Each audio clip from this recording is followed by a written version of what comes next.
अस्सलाम वालेकुम। इस वीडियो में हम सूडो क्लासेस और सीएसएस की जो सूडो क्लासेस होती है ना, इससे पहले जैसा कि हमने देखा कि सिलेक्टर्स गेम और उसके बाद अब हम देखेंगे कि इसमें हम सीडो क्लासेस जो सिलेक्टर्स होते हैं उनको हम कैसे यूज करते हुए अपनी कोई भी सिलेक्टर या किसी भी एचटीएमएल टैग को कोई भी और प्रॉपर्टी हम प्रोवाइड कर सकते हैं। तो सबसे पहले चलते हैं सीडो क्लासेस, देखते हैं हम कि ये है क्या। सीडो क्लासेस को हम यूज करते हैं स्पेसिफिक टास्क के लिए। हम स्पेशल टास्क जो होता है ना, वो हम इसमें कोई भी परफॉर्म करते हैं और वो स्पेसिफिक टास्क होते हैं हमारे पास कौन कौन से हैं। जैसा कि हो गया, अब किसी भी एलिमेंट के ऊपर हमने माउस ओवर किया और माउस ओवर करने के बाद उसका कलर जो होता है ना वो चेंज हो जाए जैसे, या उसका बैकग्राउंड कलर चेंज हो जाए, कोई भी और एक्टिविटी हम उस पर अप्लाई कर देते हैं, या फ़ॉन्ट साइज चेंज हो जाए, फ़ॉन्ट स्टाइल चेंज हो जाए, इस तरह। यानी कि ये जो माउस है हमारे पास, ये जैसे हम उसके ऊपर लाएं उसकी प्रॉपर्टी चेंज हो जाए, तो उसके लिए हम ये स्पेशल जो होते हैं सीडो क्लासेस इनको यूज करते हैं। और उसके बाद जैसे कि हमारे पास लिंक्स होते हैं, हम समटाइम आपने भी वेबसाइट पे देखा होगा कि जैसे ही आप किसी वेबसाइट किसी लिंक के ऊपर क्लिक करते हैं और जब दोबारा वापस आते हैं तो उस लिंक का जो कलर होता है वो चेंज हुआ होता है, तो वो इस चीज़ की निशानदेही होता है कि आपने उस लिंक को विजिट कर लिया है। इस तरह की प्रॉपर्टीज कुछ हम अप्लाई करते हैं। आप देखते होंगे जैसे ही आप किसी टेक्स्ट बॉक्स के ऊपर अपना नेम लिखने जाते हैं या कोई भी चीज़ लिखने जाते हैं, उसका बैकग्राउंड कलर चेंज हो जाता है उसके फौरन बाद ही, जैसे ही आप उसके ऊपर क्लिक करते हैं। तो इस तरह के कुछ प्रॉपर्टीज होती हैं जो हम सीडो क्लासेस में यूज करते हैं, जैसा कि होवर हो गया, एक्टिव हो गया, फोकस हो गया, एंड चाइल्ड। हम उनके चाइल्ड भी सिलेक्ट कर सकते हैं, स्पेसिफिक हो गया उसमें हम फर्स्ट चाइल्ड ले लें, लास्ट चाइल्ड ले लें, लैंग या नोट हो गया। ठीक है, ये कुछ इसकी प्रॉपर्टीज हैं जो हम सीडो क्लासेस में यूज करते हुए अप्लाई करते हैं अपने एचटीएमएल के ऊपर। तो चलते हैं कोड एडिटर के ऊपर, वहाँ पे मैं आपको डिटेल में समझाता हूँ ये चीज़ क्या है और कैसे वर्क करती है। तो अब हम अपने कोड एडिटर के ऊपर आ चुके हैं। तो ऐसा करता हूँ, यहाँ पे मैं सबसे पहले एक डिव ले लेता हूँ और डिव को मैं क्लास दे देता हूँ मेन, और उसके बाद इसके अंदर मैं रख देता हूँ अपने चाइल्ड, रख लेता हूँ कितने पैराग्राफ ले लेता हूँ, 2 मैं पैराग्राफ ले लेता हूँ। ठीक हो गया। और एक इसके बाद मैं इनपुट टैग ले लेता हूँ और एक मैं ले लेता हूँ एंकर टैग अपना। ठीक हो गया। और ये मैंने 4 वैल्यूज ले ली। इसमें मैंने आपको एक्टिव, हावर, फोकस, ये इनकी एबिलिटीज मैं आपको बताऊंगा। सबसे पहले मैं क्या करता हूँ, इनको क्लासेस दे देता हूँ। इनका नाम मैं रख देता हूँ CLS मैं नाम रख देता हूँ उनका। और उसके बाद 1, इनको डिफरेंट डिफरेंट नाम देते हैं। पहले पैराग्राफ को मैंने 1 दे दिया, दूसरे को मैंने 2 दे दिया है। ठीक है, इनपुट आ गया और एंकर टैग हमारे पास आ चुका है इस टाइम। ये हमने 4 ले ली हैं। और उसके बाद अब मैं इस पे आपको सबसे पहले होवर की एबिलिटी अप्लाई करके दिखाता हूँ। तो इसके अंदर मैं लिख देता हूँ होवर, होवर आ गया। ठीक हो गया। और दूसरे के अंदर मैं लिख देता हूँ विजिटेड हो गया। ठीक है। और ये जो हमारे पास होगा, इधर मैं लिख देता हूँ प्लेस होल्डर के अंदर जाके फोकस, इधर मैं लिखता हूँ एक्टिव। ठीक है, क्योंकि हमने जो विजिटेड है ना, ये एंकर टैग के अंदर यूज करेंगे। और यहाँ पे मैं ले देता हूँ विजिटेड हो गया। ठीक हो गया। ये हमने 4 ले लिए, हमारी 4 क्लासेस, सीडो क्लासेस जो हमने अप्लाई करनी है इसके ऊपर। और इनका वर्क कैसे होगा वो मैं आपको दिखाता हूँ। सबसे पहले मैं ले लेता हूँ अपनी क्लास CLS1। ठीक है। और इसके अंदर मैंने क्या यूज किया है, होवर यूज किया हुआ है, होवर। और इसके ऊपर मैं सबसे पहले मैं आपको दिखा देता हूँ कि अब हमारे पास ये बेसिकली शो किस तरह से हो रही है। तो ये हमारे पास कुछ इस तरह से शो हो रही है, आप देख सकते हैं। ये लिंक है हमारे पास विजिटेड का। अब जैसे ही मैं इसके ऊपर क्लिक करता हूँ तो देखो अभी इधर मैं लिंक दे देता हूँ ab.html। तो अब मैं इसके ऊपर अगर क्लिक करता हूँ, ये देखिए यहाँ पे न्यू पेज तो हमारे पास खोल लिया है इसने, लेकिन बैक आने पे उसका कलर सेम का सेम ही है। तो इसको भी मैं चेंज करेंगे कि हमने विजिट कर लिया। उसके बाद देखिए जैसे मैं इसके ऊपर क्लिक करता हूँ तो सिर्फ कर्सर आता है, बैकग्राउंड कलर नहीं चेंज हो रहा। हम इससे बैकग्राउंड कलर भी चेंज कर सकते हैं। और एक्टिव, एक्टिव पे देखिए जैसे मैं क्लिक कर रहा हूँ कुछ भी फर्क नहीं आ रहा, या होवर के ऊपर मैं लेके जा रहा हूँ तो इस पे भी कुछ अमल नहीं हो रहा हमारे पास। इसलिए अब इनके ऊपर मैं प्रॉपर्टी अप्लाई करता हूँ। पहले मैंने CL1 पे होवर पे ले लिया है, तो यहाँ पे मैं सिंपली क्या करूँगा, कलर दे देता हूँ। इसको कलर मैं कर देता हूँ ये, और इसका बैकग्राउंड कलर मैं दे देता हूँ ब्लैक। इसको सेव करता हूँ। सेव करने के आप देखिए जैसे ही मैं इसके ऊपर कर्सर लेके जाऊंगा, इसकी कलर, बैकग्राउंड कलर भी चेंज हो चुका है और फॉन्ट कलर भी आप देख सकते हैं कि चेंज हो चुका है। ये कैसे हुआ, सिंपली मैंने होवर की एबिलिटी लगाई है। होवर का मतलब जैसे ही आप कर्सर उस टेक्स्ट के ऊपर लेके जाएंगे उसकी प्रॉपर्टीज चेंज हो जाए। आप देखें जैसे मैं कर्सर लेके जाता हूँ उसकी प्रॉपर्टी चेंज हो रही है। अब अगर मैं इसका बैकग्राउंड कलर रेड कर दूं, अब ये मैंने रेड कर दिया कलर, जैसे मैं लेके जा रहा हूँ देखे बैकग्राउंड कलर रेड हो रहा है। तो ये होवर की एबिलिटी इस तरह से वर्क करती है। और उसके बाद अब हम देख लेते हैं एक्टिव। तो एक्टिव डॉट CLS2 क्लास है हमारे पास है, और इसके अंदर आपने ये ध्यान रखना कि आप सीडो क्लासेस यूज करेंगे ना तो आपने ये कोमा जरूर लगाने हैं, सेमी कोलन जो होती है ना, आपने ये एक सेमी कोलन लगाना है। एक सेमी कोलन लगाएंगे कि मतलब आप सीडो क्लासेस का इस्तेमाल कर रहे हैं। ये आप देख सकते हैं कि इधर सजेशन में हमें डबल भी दिखा रहे हैं। ये हमारे पास जो डबल दिखा रहे हैं ना, ये हमारे पास है सीडो एलिमेंट्स। लेकिन अब हम जो कर रहे हैं वो कर रहे हैं सीडो क्लासेस। तो सीडो क्लासेस और सीडो एलिमेंट्स में ये डिफरेंस आपने ध्यान में रखना है कि जो सीडो क्लासेस होती है ना, उनमें सिंपल हम एक जो होता है ना कोलन लगा रहे होते हैं, जबकि एलिमेंट के अंदर हम ये डबल कोलन का यूज कर रहे होते हैं और फिर बाद में उसकी वैल्यूज दे रहे होते हैं। अब मैंने यहाँ पे सिंपल सिंगल कोलन यूज किया है और उसके बाद मैं यहाँ पे यूज करता हूँ एक्टिव नाम की। ये एक्टिव नाम की मैंने यूज कर ली, ठीक हो गया। अब मैं क्या करता हूँ, इसको कलर दे देता हूँ, कलर मैं एक्वा दे देता हूँ, ठीक है। और उसके बाद इसका बैकग्राउंड कलर मैं ब्लैक कर देता हूँ। ये बैकग्राउंड कलर मैंने ब्लैक कर दिया। अब आप देखिए जैसे मैं इसके ऊपर लाया हूँ, मैंने क्लिक किया, इसका बैकग्राउंड कलर भी चेंज। अब मैं इसके ऊपर क्लिक करके रखता हूँ, ये देखिए जैसे मैंने अब क्लिक किया हुआ है, इसका बैकग्राउंड कलर चेक करें आप, बैकग्राउंड कलर ब्लैक हो गया और टेक्स्ट कलर क्या हो गया हमारे पास, एक्वा हो गया, ठीक है। अब जैसे मैं इसका क्लिक छोड़ देता हूँ, कलर वो रिमूव हो जाती है प्रॉपर्टी, यानी कि जैसे आप इसके ऊपर क्लिक करेंगे, क्लिक करके रखेंगे, वैसे इसकी प्रॉपर्टी अप्लाई होगी और ये कलर टेक्स्ट चेंज हो जाएगा। और जैसे ही आप हटाएंगे क्लिक तो देखिए दोबारा वही चीज आ जाएगी। तो ये सम टाइम हम ना इसी तरह लिंक वाले बटन के ऊपर यूज कर रहे होते, जैसे हम क्लिक करें तो इस तरह ये कलर जो है ना ये चेंज होकर हमें दिखाई दे और हमें पता चल जाएगा क्लिक हो चुका है। और फिर बाद में सम टाइम वेबसाइट पे लोडिंग जो हो रही होती है ना, तो अगर ये हम अप्लाई नहीं करते तो इस तरह पता नहीं चलता, बार बार क्लिक कर रहा होता है यूजर जो होता है। ये लगाने से पता चल जाता है कि हाँ क्लिक हो चुका है। देखो जैसे मैं सिंपल क्लिक किया, हमें पता चल चुका है। अब हमें पता होगा कि अब ये लोड ले रहा है। अगर सिंपली आप देखें ये फोकस है, या इधर मैं एक और ले लेता हूँ, कोई भी यही मैं ले लेता हूँ, एक्टिव है ना, इसी के मैं एक और ले लेता हूँ और इधर से मैं ये क्लास हटा देता हूँ। अब मैं इसके ऊपर क्लिक करता रहूंगा, देखिए कुछ भी नहीं पता चल रहा कुछ अमल हो रहा है कि नहीं हो रहा, ठीक है। अब जैसे मैं इसके ऊपर क्लिक करूंगा, देखिए चेंज हो गया, हमें पता चल चुका है। तो इसलिए हम अप्लाई कर रहे होते हैं ये एक्टिव प्रॉपर्टी को। मैं इसे यहाँ से रिमूव कर देता हूँ और उसके बाद अब हम चलते हैं अपनी फोकस वाली एबिलिटी पे। तो फोकस भी हम ऐसी तरह यूज करेंगे। अब इनपुट है हमारे पास, इनपुट एलिमेंट को ही हम यहाँ पे यूज कर लेते हैं और उसके बाद हम लगाते हैं सिंपल कोलन, कोलन के बाद हम लगाएंगे फोकस। फोकस लगाने के बाद हम ब्रैकेट को क्लोज, स्टार्ट एंड क्लोज करेंगे और उसके बाद इसका मैं बीजी कलर कर देता हूँ ग्रे, ग्रे कर दिया। अब देखिए जैसे मैंने इसके ऊपर क्लिक किया, इसका बैकग्राउंड कलर हो चुका है ग्रे, लेकिन फोन कलर जो है वो ब्लैक है, तो कुछ वाजिया डिफरेंस नहीं हमें नजर आ रहा। तो मैं इसका फोन कलर भी चेंज कर देता हूँ, कलर मैं इसका कर देता हूँ व्हाइट। अब देखिए जैसे मैं क्लिक किया, बैकग्राउंड कलर भी चेंज हो गया और टेक्स्ट कलर भी मैं अप्लाई कर रहा हूँ, वो भी हमारे पास चेंज हो चुका है, व्हाइट आ चुका है, ठीक है। तो इस तरह से हम फोकस की एबिलिटीज को लगा के वो भी अपना वर्क कर सकते हैं इनपुट टैग के अंदर, इनपुट्स के अंदर, ठीक हो गया। ये हो गया अब हमारे पास 3। अब चौथी जो हमारे पास है, ये मैं आपको सीडो क्लासेस बता रहा हूँ कि सीडो क्लासेस आप कैसे अप्लाई कर सकते हैं, ठीक है। आपने सिंपल क्या करना है, आपने देखिए मैंने यहाँ पे आपको बताया कि आपने सिंपल क्लासेस लेके सिंगल कॉलन लगाएंगे और फिर आप उसकी प्रॉपर्टी लगाएंगे, या आप एलिमेंट भी ले सकते हैं, उसके ऊपर आप सिंगल कॉलन लगा के उसके बाद उसकी प्रॉपर्टी लगा सकते हैं। और अब मैं आपको एंकर टैग ले लेता हूँ एलिमेंट, ठीक हो गया।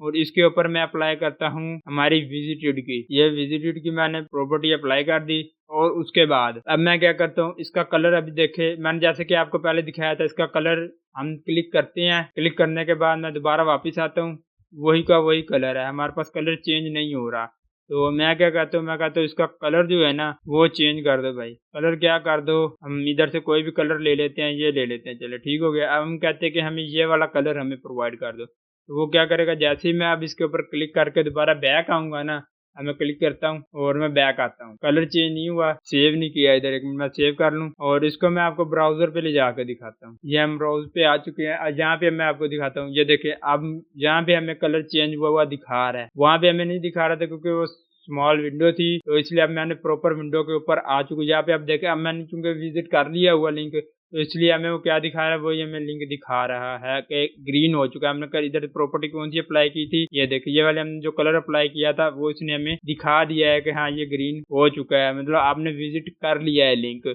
तो इसलिए अगर अब हम जब भी इसके ऊपर जाएंगे ना, तो हमें ये विजिटेड ही दिखाएगा, चाहे मैं जितनी दफा मर्जी रिफ्रेश कर लूँ, क्योंकि हमने विजिट कर लिया। हमारी प्रॉपर्टी है कि अगर आपने विजिट कर लिया हो तो ये कलर इसका चेंज हो जाए। तो मैं एक दफा अब आपको समझ नहीं आई होगी क्योंकि यहाँ पे मैंने आपको दिखाया है, मैं एक दफा एक और काम करता हूँ। यहाँ पे मैं ले लेता हूँ एक और एंकर टैग, ठीक है, और इसके अंदर मैं HTML की प्रॉपर्टी अप्लाई कर दी और इसको मैं क्लास दे देता हूँ, बल्कि आईडी देता हूँ। आईडी से नहीं ना अभी तक हमने किया, तो मैं आईडी दे देता हूँ और इधर मैं ले देता हूँ ID1, ठीक है, इसको मैंने क्लास दे दी और यही चीज मैंने जो विजिटेड यहाँ पे लिखा हुआ था यहाँ पे लाके मैं पेस्ट कर देता हूँ इसे। और अब आइडियल, अब मैं इधर देता हूँ इसे फिर से वही प्रॉपर्टी सिंपली। अब आईडी आपने कैसे लेके इधर क्लिक करनी है, या अपने क्लासेस को कैसे अप्लाई करना है, या अपने एलिमेंट्स को कैसे अप्लाई करना है, वो एक सेपरेट वीडियो मैंने अपलोड की हुई है। आप चैनल पे जाके प्लेलिस्ट असेस करके वहां से आप देख सकते हैं। तो अब ये मैंने आईडी को असेस कर लिया, जहाँ पे मैंने क्या करना है, विजिटेड वाली सीडो क्लास अप्लाई करनी है। तो मैं एक कॉलन यूज करूंगा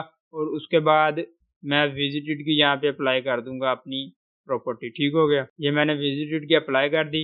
और अब मैं इसका जो बैकग्राउंड कलर है ना, वो सॉरी कलर हमने चेंज करना है। इसका कलर मैं कर देता हूँ, चलिए ये कर देते हैं ब्लू वायलेट। ठीक हो गया, तो इसे मैं करता हूँ सेव और अब हम चलते हैं अपने ब्राउजर पे। तो ये हम ब्राउजर पे आ चुके हैं। आप देखिए हमारे पास बाय डिफॉल्ट जो कलर होता है ना विजिटेड का, ब्लू कलर में वही दिखा रहा है। अब ये लिंक क्योंकि मैंने एक दफा विजिट कर लिया तो इसलिए इसका कलर अब ग्रीन ही रहेगा, लेकिन इसे मैंने अभी तक विजिट नहीं किया। पेमेंट हम चेक कर ले, हमने इसका प्रॉपर लिंक प्रोवाइड किया, हमने एक प्रॉपर लिंक प्रोवाइड कर दिया हुआ है। तो अब मैं जैसे इसके ऊपर क्लिक करूंगा तो हमने यहाँ पे कौन सा कलर इसे दिया हुआ है, ये देखे ब्लू वायलेट हमने इसको कलर दिया हुआ है, तो ये वाला कलर हमारे पास शो हो जाएगा।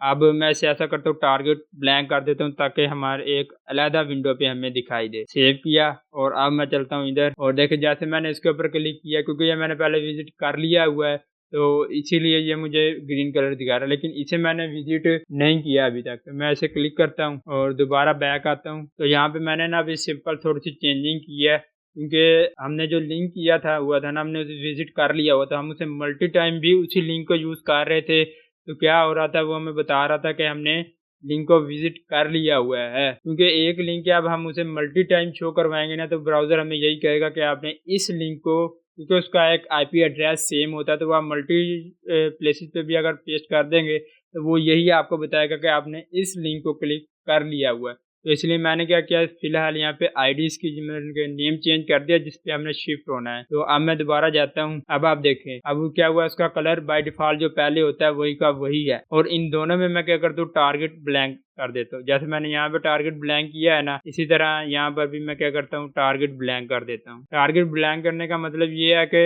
दूसरा मैं एक और पेज हमें उसके ऊपर शो हो जाए। अब इधर मैं रिफ्रेश करता हूँ और ये मैंने क्लिक किया, देखिए एक और पेज भी हमारे पास शो हो गया जो हमने शो करवाना था, पेज को हमने बेसिकली लाना था। अब ये HTML की प्रॉपर्टीज हैं, कैसे हम ये लाते हैं, लिंक कैसे अप्लाई करते हैं, ये आपने HTML का कोड किया वहाँ पे आपको पता है। हमने यहाँ पे सिर्फ CSS की प्रॉपर्टी अप्लाई करनी है। अब देखिए जैसे मैं बैक आया हूँ तो इस लिंक का कलर क्या हो गया है, ग्रीन हो चुका है। और इसका हमारे पास जो है वो क्या हो चुका है, हमने ब्लू वायलेट जो दिया था वो हो चुका है, क्योंकि इन दोनों में हमने क्या दिया, वो एक ही लिंक, एक ही नेम का लिंक प्रोवाइड किया हुआ। ठीक है, तो वो इसने इस आईपी एड्रेस को पकड़ा है और उसने कहा कि आपने इस लिंक को विजिट कर लिया और हमने इसे मल्टी प्लेसेस पे यूज किया। तो उसने कहा बेशक आपने मल्टी प्लेसेस पे यूज किया हुआ है इसे, लेकिन हमने प्रॉपर्टी बेसिकली किस पे अप्लाई कर रहे हैं, हम देखें एक ही चीज पे अप्लाई कर, या हमने उसके स्टेन यानी कि एलिमेंट ले लिया, या हमने उसके अंदर आईडी दे के उसको टारगेट किया है, लेकिन हमने क्लिक किस लिंक पे किया है, इस वेबसाइट इस पेज पे गए हैं। ठीक है, तो इसलिए उसने क्या किया, चाहे हमने ये मल्टी टाइम भी दिया हो ना तो वो हमें बता देगा कि आप किसी और पेज पे थे तो आप इसके ऊपर विजिट कर चुके हुए। तो यकीनन आपको इस चीज की अभी समझ आ चुकी होगी। अगर नहीं आई, मुझे लगता है कि आपको कंफ्यूजन है, तो आप एक दफा फिर से इसको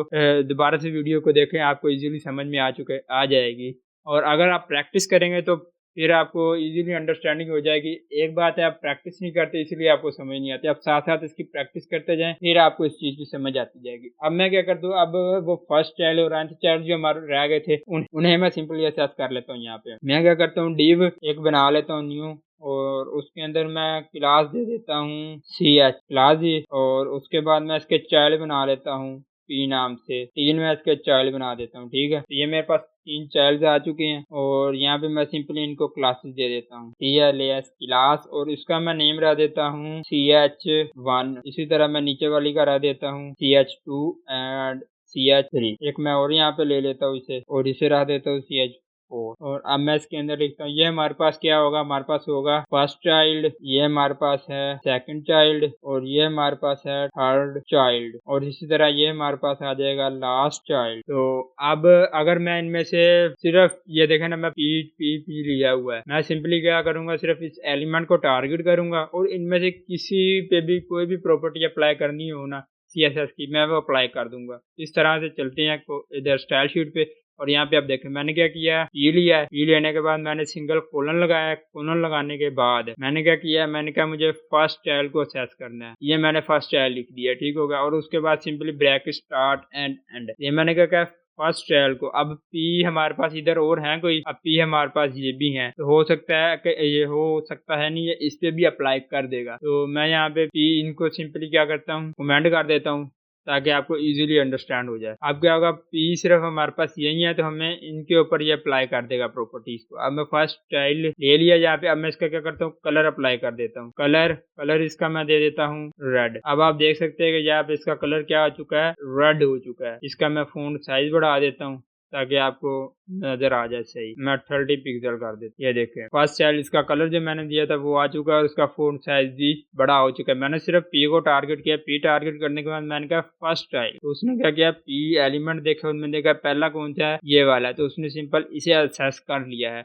और इसी को मैं कॉपी करता हूँ यहाँ से और मैं कहता हूँ कि मुझे लास्ट चाइल्ड पे अप्लाई करना है। उसका कलर मैं चेंज कर देता हूँ, ग्रीन कर देता हूँ और मैं कहता हूँ कि ये प्रॉपर्टी मुझे जो है ना लास्ट चाइल्ड पे अप्लाई करनी है। देखें अब ये लास्ट चाइल्ड इसका कौन सा था, पी का पहला, ये दूसरा, ये तीसरा और लास्ट चाइल्ड हमारे पास ये था। ये अब ये ना देखिए कि मैंने यहाँ पे लिखा, शायद इसीलिए ये लास्ट चाइल्ड यहाँ पे लिखने से आ रहा है। ये मैंने आपकी अंडरस्टैंडिंग के लिए लिखा। आप देखें ना पहले नंबर पे हमारे पास टैग किया है एलिमेंट कौन सा है, ये पी है हमारे पास पहले नंबर पे है, ये दूसरे नंबर पे है, ये तीसरे नंबर पे है और ये आखिरी पे है, ठीक है। तो इसलिए मैंने सिंपली इसकी प्रॉपर्टी अप्लाई की लास्ट चाइल्ड, तो इसने क्या किया, इसे एक्सेस कर दिया। अब मैं सिंपल अगर यहाँ पे चाइल्ड भी लिख दूँ तो भी ये इसे ही पकड़ेगा क्योंकि ये लास्ट में आ रहा है ना, तो इसलिए इसने इसी को ही पकड़ना है। तो उसके बाद अगर अब ये तो आ गया ना कि हम फर्स्ट और लास्ट, अब अगर हमने सेंटर में से किसी को पकड़ना हो तो उसके लिए मैं दोबारा से इसे करता हूँ कॉपी और यहाँ पे हम क्या लिखेंगे, nth चाइल्ड की हम प्रॉपर्टी अप्लाई करेंगे। सिंपली हम कोलन उसी तरह ही रहने देंगे, एलिमेंट उसी तरह ही रहने देंगे। हम सिंपली यहाँ पे क्या कर देंगे, nth चाइल्ड। अब मैंने दूसरे चाइल्ड को लेना है तो मैं सेकंड लिख दूंगा और इसका मैं कलर चेंज करता हूँ ताकि आपको डिफरेंस वाजिया हो सके। ये देखिए मैंने सेकंड चाइल्ड लिया है, उसने कहा सेकंड चाइल्ड पे ये प्रॉपर्टी अप्लाई कर दिया है।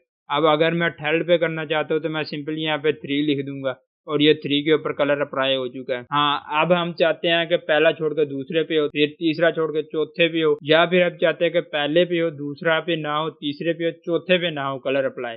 तो उसके लिए हम क्या करते हैं, या जहाँ पे हमने 3 लिखा है ना, यहाँ पे हम इवन लिखते हैं। इवन मतलब पहले पे अप्लाई ना हो, दूसरे पे हो, तीसरे पे ना हो, चौथे पे हो। तो इवन लिख के अभी आपको पता चल जाएगा। यदि जैसे मैंने इवन लिखा है, पहले पे नहीं हुई, दूसरे पे होगी, तीसरे पे नहीं हुई, चौथे भी होगी प्रॉपर्टी अप्लाई, ठीक है। ये इवन का कमाल होता है। इवन ओड आपको अंडरस्टैंडिंग होगी, अब तक तो आपको इवन ओड की समझ आ चुकी होगी क्या है। और उसके बाद ऑड जैसे मैंने अप्लाई किया 1, यानी इवन वो होते हैं जो 2 पे डिवाइड हो सकते हैं और ऑड वो होते हैं जो 2 पे डिवाइड नहीं होते। तो ये इवन ऑड का डिफरेंस है, आपको इजीली समझ में आ चुका होगा। ये देखिए 1 और उसके बाद दूसरे पे अप्लाई नहीं हुआ, तीसरे पे अप्लाई हुआ, चौथे पे क्योंकि हमने पहले लास्ट चाइल्ड की प्रॉपर्टी अप्लाई की हुई है इसलिए वो हमें ये दिखा रहा है। तो इसी तरह अक्सर आपने टेबल्स के अंदर देखा होगा कि एक रो छोड़ के दूसरी रो, तीसरी रो छोड़ के चौथी रो में ना डिफरेंस कलर होते हैं। तो वहां पे बेसिकली हम इस तरह से प्रॉपर्टीज को अप्लाई करते हैं जिससे हमें वाज़ेह डिफरेंस नजर आ रहा हो। तो ये हमारे पास सीडो क्लासेस थी। इनमें से अगर आपको किसी चीज की कहीं पे कोई समझ नहीं आई तो कमेंट में जरूर कीजिएगा। आज तक की वीडियो इतनी ही, मिलते हैं नेक्स्ट वीडियो में नेक्स्ट टॉपिक के साथ, तब तक के लिए टेक केयर, अल्लाह।